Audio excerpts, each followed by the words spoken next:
Ever look fine on the outside but feel like a mess on the inside? This holiday ham gets it. This is a spiral cut ham. It's actually already cooked, but it's not even close to being the best version of itself. Kind of like when people assume that we have it all together. If I'm being honest though, this thing's probably more put together than my appliances this year. Well, hey guys, welcome back to Grill Pastor. If you're new here, I'm Kevin, if you couldn't tell by my shirt. As a matter of fact, go ahead and let me know down in the comments, what is your favorite Christmas movie? For me, I've got Home Alone 1 and 2 kind of up there, but my all-time favorite Christmas movie is National Lampoon's Christmas Vacation.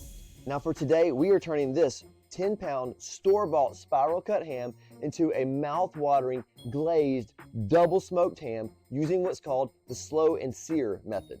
This is gonna taste so good that once you take a bite, all the problems that are bringing you down this season are just gonna cease to exist.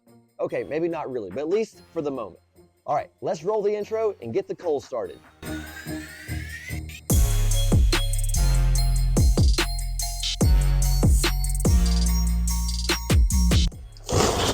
We're only lighting about 10 to 12 coals to get started because we're going to be using the slow and sear on the Weber kettle today. I'll show you that in just a little bit, but first we need to get this ham seasoned. To start off, we're going to use some Dijon mustard as a binder. Now, don't worry about the flavor of the mustard, you won't taste it at all on the end product. We're going to squirt this all over the ham, and then using our hand, we're going to rub it in all over the ham so that our rub has something to stick to. Now, our rub consists of a half cup each of turbinado sugar, brown sugar, and Killer Hogs the barbecue rub. Now feel free to use whatever barbecue rub you want in yours.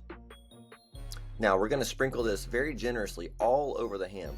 Be sure to peel back some of these layers to get some of that rub down into the ham. Now let's go get the Weber kettle set up. To use the slow and sear, we will place it on the coal grate to one side. The slow and sear is like a charcoal basket set up on one side of the grill, giving us a spot for direct heat if we wanted it, and a space for indirect heat. We're going to fill in the slow and sear almost full of unlit coals and a few apple wood chunks for a lighter smoke.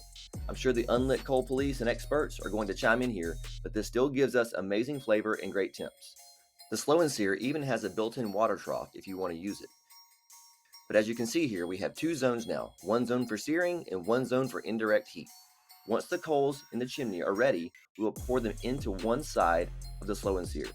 Now the way you ensure a low and steady temperature is by shutting the air vents on the top and the bottom to almost close. These coals will burn slowly across the slow and sear, literally for hours. And today, I'm aiming for roughly 275 degrees. To fit the tall ham, instead of the normal grate, I used a couple logs of smoking wood on the charcoal grate to lower the ham a bit. We're going to be shooting for a finished internal temperature of 140 degrees, which should take around 2.5 to 3 hours. But once the ham hits about 125 to 130 degrees, we're going to add our glaze to let it thicken up. Now while this ham is over here finishing up cooking, let me get real with you for just a quick second. Now, I don't know about you, but for me personally, it's been a really hard year. There's been major disappointments. There's been job loss. There's been rejections. There's been appliances that just straight up quit on me. Then we got them fixed, and then they broke again. And the wild part is, most people probably couldn't really tell by looking. Ever been there before? Looking glazed and shiny on the outside, but carrying a lot on the inside? I mean, if stress burned calories, I'd be shredded by now. But here's what I'm learning. When life gets heavy, focus on the things that still bring you joy. Those small moments. Like the smoke in this ham. Those little moments of sweetness can still work their way in. You may not see it happening, but you can sure taste it later. Now let's get the glaze ready. We're going to use a small saucepan to reduce the ingredients for the glaze. We're going to add a half cup of orange juice, a quarter cup of honey, a quarter cup of brown sugar, and 1 full jar of pepper jelly. We're going to bring this to a low boil and reduce the heat, and we're going to stir frequently for about 15 to 20 minutes. Okay, this ham has reached about 130 degrees internal temperature, so it's time to add the glaze. So we're going to get a spoonful of the glaze and we're just going to pour it over the top and let it just kind of run down. It'll seep into those little cracks, those parts that are starting to separate. And man, I got to tell you guys, this smells absolutely incredible. Now once the glaze is all over the ham, We're going to get the lid put back on it, and we're going to let the ham come up to about 140 degrees internal temperature, and then it's going to be ready to eat.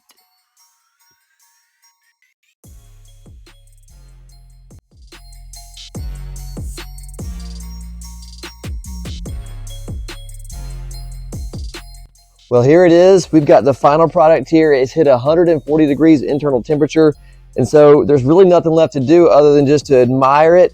Look at the glistening of the glaze on the outside, how the pieces have separated a little bit. It looks like it's burned. It's not. I promise you it's not. It is juicy as it can be. I mean, it was dripping with juices when I pulled it off. I'll tell you what, why don't we go ahead and cut into this and see what it tastes like. We'll go right down along that bone. It's going to give us some big chunks there. Follow along.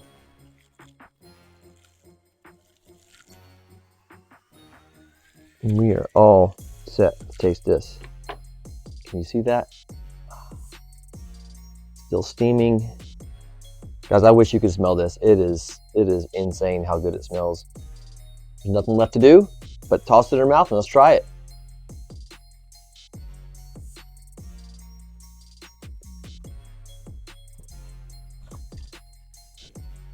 Guys, I know I say this like every time, but it's been good every time. But man, this ham is better than any honey baked ham you're ever going to buy, and at a quarter of the cost, and it is absolutely insane. The stickiness of the glaze on the outside, the smokiness of the double smoke, and man, just the flavor, it almost kind of melts in your mouth.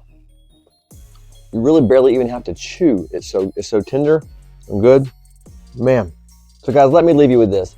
If you're going through a tough year, you're not alone. Try to find the sweetness wherever you can. Let the joy just sink in, even if it's slow. And hey, you can even keep the outside glazed if you want. There's no shame in that. But for me right now, I think I'm just gonna enjoy some more of this and add some more joy moments to my life right now.